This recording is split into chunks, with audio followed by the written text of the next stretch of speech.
Heading into the match, the smart money was on Roddy Piper, resorting to his brawling tactics. But he looked to try and wrestle with Bret Hart at the start, which led to predictable results, with Bret outmaneuvering Piper. A fuming Piper would spit at the Hitman. Would Piper's desire to win and be champion override his desire to play fair? Could Hart use Piper's legendary temper as a constant exploit? Piper was already reverting to the man people knew him to be, and Hart was looking to exploit that fiery temper by embarrassing Piper as often as possible.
Piper continued to show glimpses of the old Hot Rod, but still tried to play by the rules.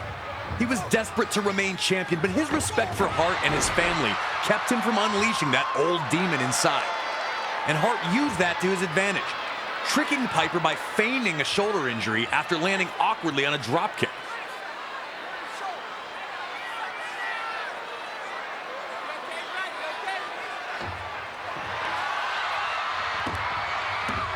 Piper, understandably, was not amused by this one bit.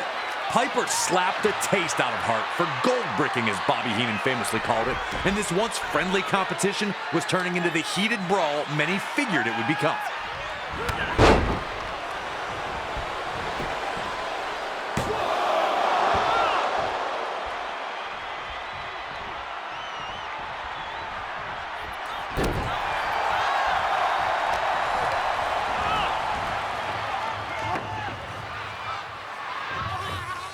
The tension was growing between the two, but they were still trying to keep it sportsmanlike. The Hitman sent both tumbling to the floor with a crossbody.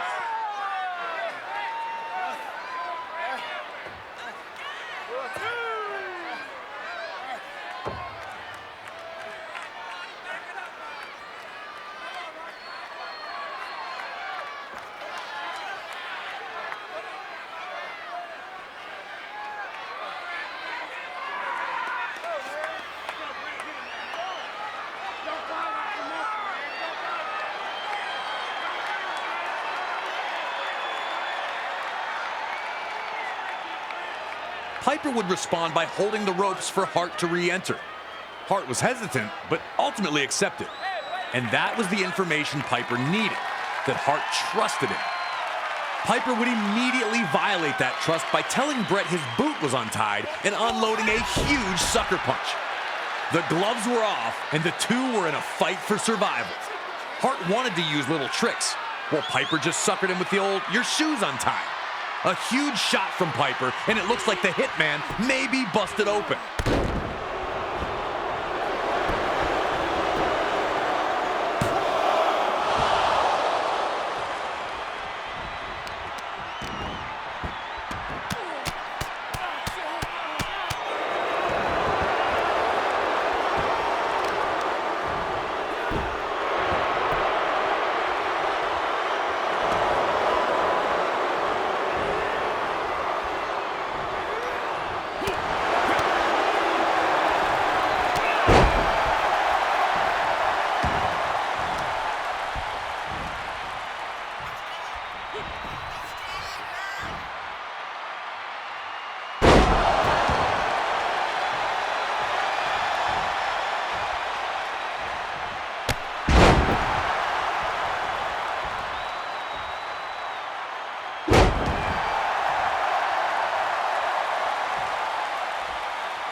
With tempers boiling, Piper manages this well-timed shove of Hart to knock the official down.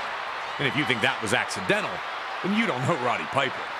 As soon as the official goes down, you see the old Hot Rod start to appear.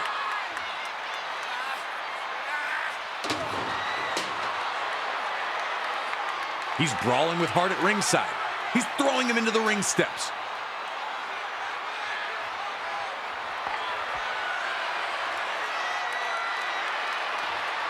And then he grabs the ring bell. Hart's down on the mat, can barely move, and Piper's telling him to get up. As you see the sneer on Piper's face, like, this is your fault, man.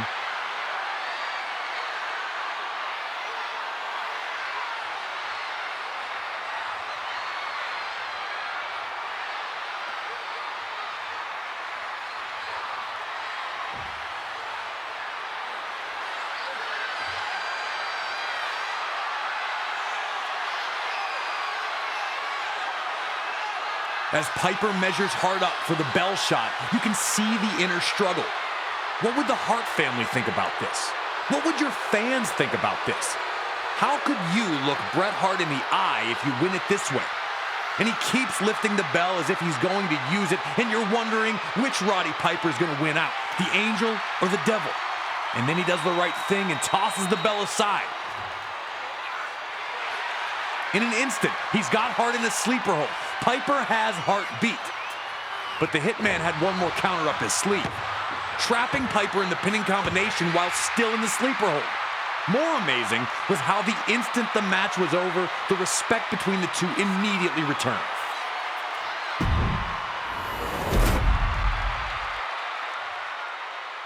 A somewhat forgotten classic sees the excellence of execution using every last trick in his repertoire to pull out the victory over Roddy Piper. And WrestleMania 8 sees a rare pinfall loss for Hot Rod.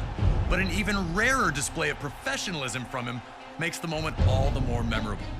Up next on this WrestleMania train down memory lane, we go to WrestleMania 10 in New York City, and the first ladder match to ever take place at WrestleMania. Shawn Michaels captured his first Intercontinental Championship with a big win over the British Bulldog on Saturday night's main event in the fall of 1992. But in the fall of 1993, Michaels would be stripped of the championship due to inactivity. As the Heartbreak Kid watched from the sidelines, Razor Ramon would capture the vacant championship. At the 1993 Survivor Series, Michaels would announce that he was back and that he only had one mission: to humiliate Razor Ramon, who he considered to be a fake champion. Having never been defeated in the ring, HBK still believed he was the rightful Intercontinental Champion. There is only one undisputed Intercontinental Champion, and it is the Heartbreak Kid, Shawn Michaels. Never one to back down from a fight, Ramon was more than ready to face Michaels anytime, any place. But Shawn wanted to play games with the bad guy, interfering in his matches and even performing Ramon's vaunted Razor's Edge finisher to taunt him. Shawn was also very open about relying on his 7-foot monster of a bodyguard, Diesel, to help him get through any tough situations. WWE officials, forced with figuring out how to decide who the true Intercontinental Champion was, came to a decision. Both championship titles would be suspended above the ring in a ladder match. The winner would be the first superstar able to incapacitate their opponent long enough to climb the ladder, grab both championships, and finally settle the issue once and for all. This matchup would see both men use everything they could to stop the other, including the ladder repeatedly. It was used as a battering ram, even as a perch from which to dive for a huge splash. Both Razor Ramon and Shawn Michaels laid it all on the line in this epic clash, leaving everyone breathless with each new flurry of offense. So, you're gonna have to do your best to deal with not only a Mr. WrestleMania who wants his Intercontinental Championship, but also with the menacing Diesel at ringside. Stay focused, and maybe you'll be oozing enough machismo to climb that ladder of success.